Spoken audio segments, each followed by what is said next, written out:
Hey, welcome to the Continuing Wine. Hey, hey. What's this, Groundhog Day? Hey, welcome to the Continuing Winemaking Series. Hey, welcome to the Continuing Winemaking. Welcome to the Continuing Winemakers. Why am I saying that? That's not I the don't right know. thing. I don't know. It's like the new year and you're already dead. Welcome to the Wine of the Month Club Classic Series for January of 2019. Is it January? It is January. Yes, Wow. it is January. So as you know, we're doing this almost a month behind because we want everybody to have their wines in house before we talk about them. So that's why we're tasting the January wines.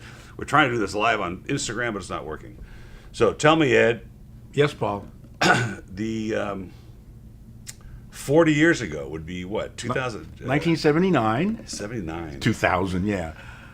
Look, in November, it'll be 50 years since I called on your dad at Palos Verdes Wines and Spirits. Half November? a century. November. Wow. Half a century later.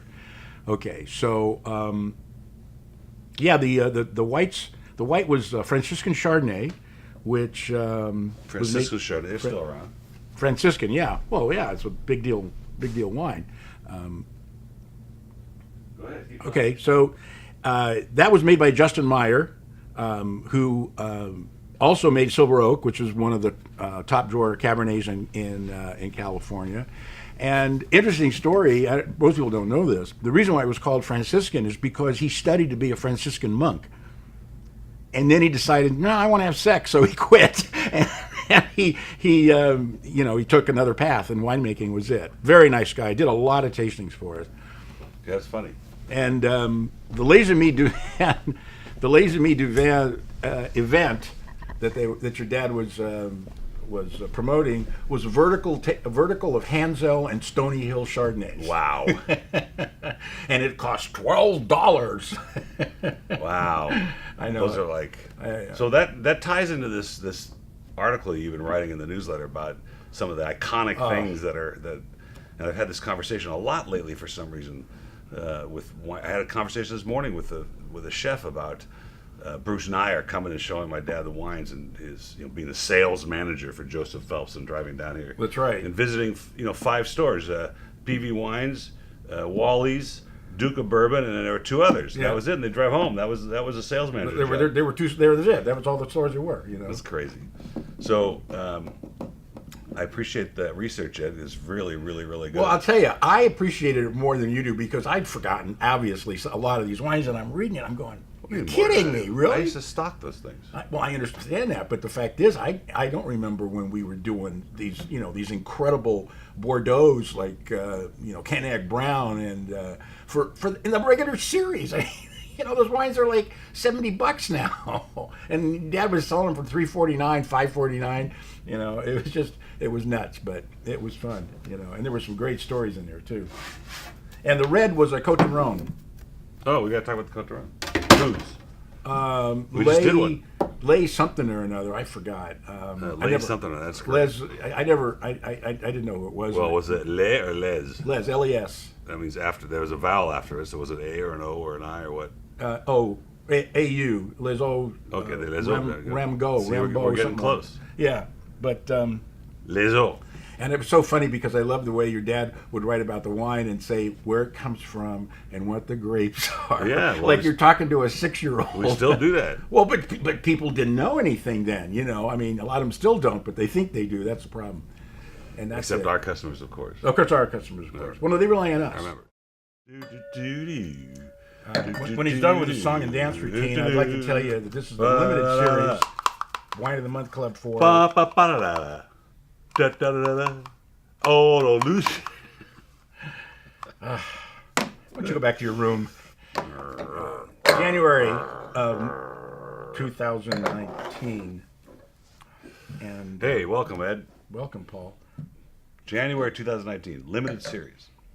Ooh, the big boys are in town. Well, there's some interesting selections this month, which I'm very happy to have. One of them is this Chianti, because we don't get a lot of straight Chianti.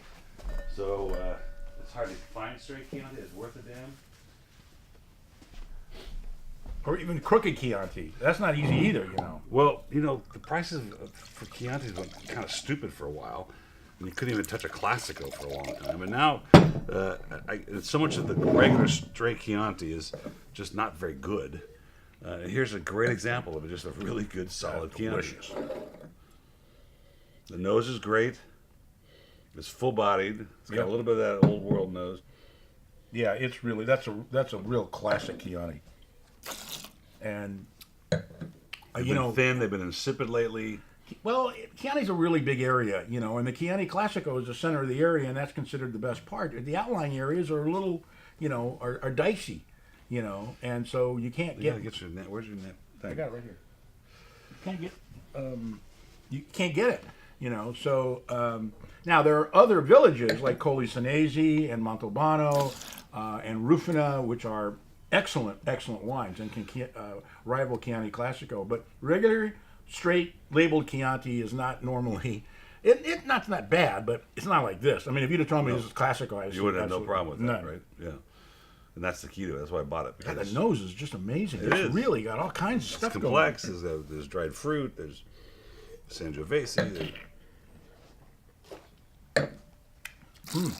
Really in the world where we're tasting wines from the north of Italy, the Costa Fortune, the Barolos, and and then in Tuscany, the Brunellos, and here's this really great valued wine at $25 on the shelf, $15.99 for more if you want it. I mean, that's. I'm at a 98 on that. I think that wine's really good. I'd even drink it on purpose. No, you were right. The last thing was wrong. The Vintners thing at $17.48.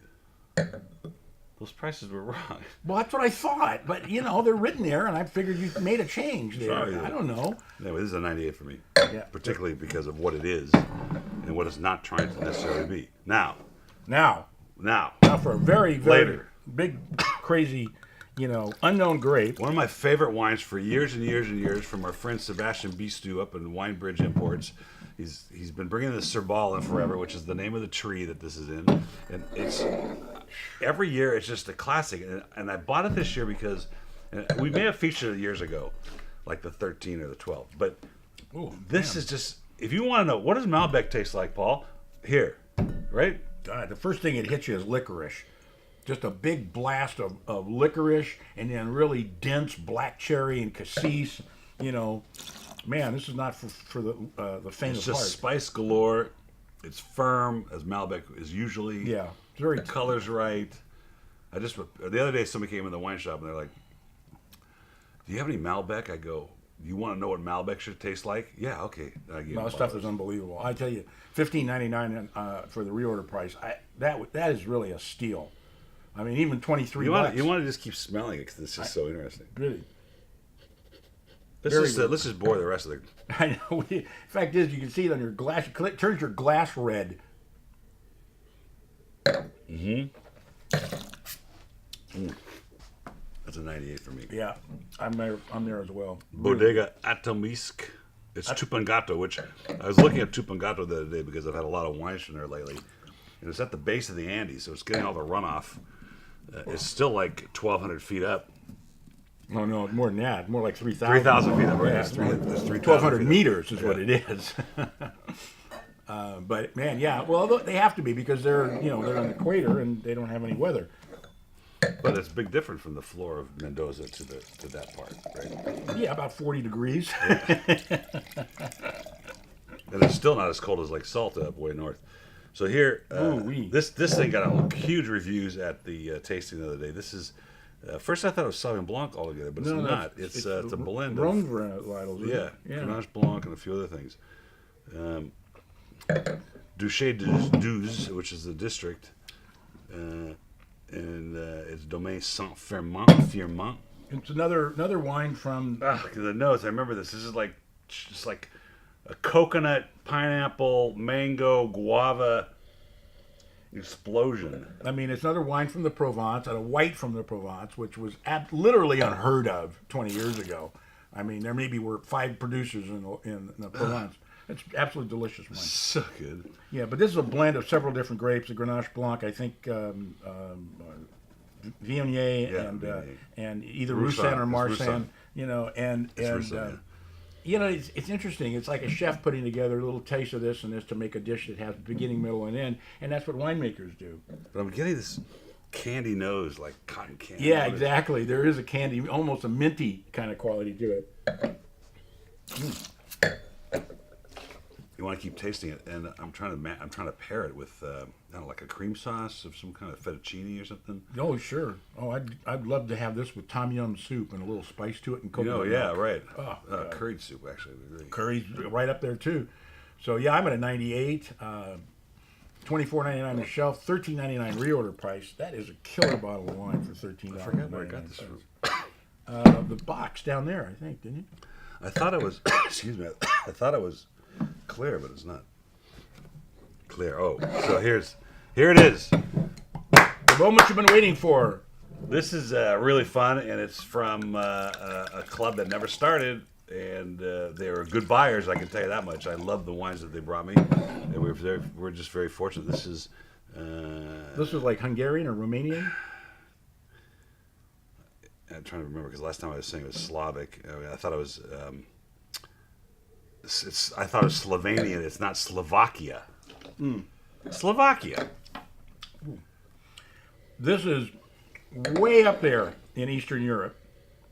It's a family-run operation, a husband and wife and their daughter. The daughter's actually the winemaker, and this area has been growing grapes for 6,000 years. Oh, Rariga? Everybody knows this. Yeah, Rariga. Yeah, it's I was just telling somebody on the phone today how cool it's been to write about wines like this that I never heard of. I mean, I have to go do the research myself because I have no idea what Rariga is or where this place in Slovakia is, and the history is always fascinating. You know, you get this sort of tangerine at the finish. This is what's so cool about this wine. The whole thing's written in Slovakian, if I even knew the difference. And so that's what the market it was made for. And then they had to slap on the American, the English warning label. But the whole rest of it, looking at the description, is very difficult to read because it's all in Slovakian. But man, wow, what a fun wine! Different wine. What a fun wine! You know, the nose is great. There's a little tangerine. There's a little like orange peel in it. Not orange peel. $23.99 on the shelf and $13.99 on the reorder price. And I think this wine is absolutely delicious. 95, 96, 97. They're at 98. What does she think? Believe it or not, that's our show for today. For the limited series. Good.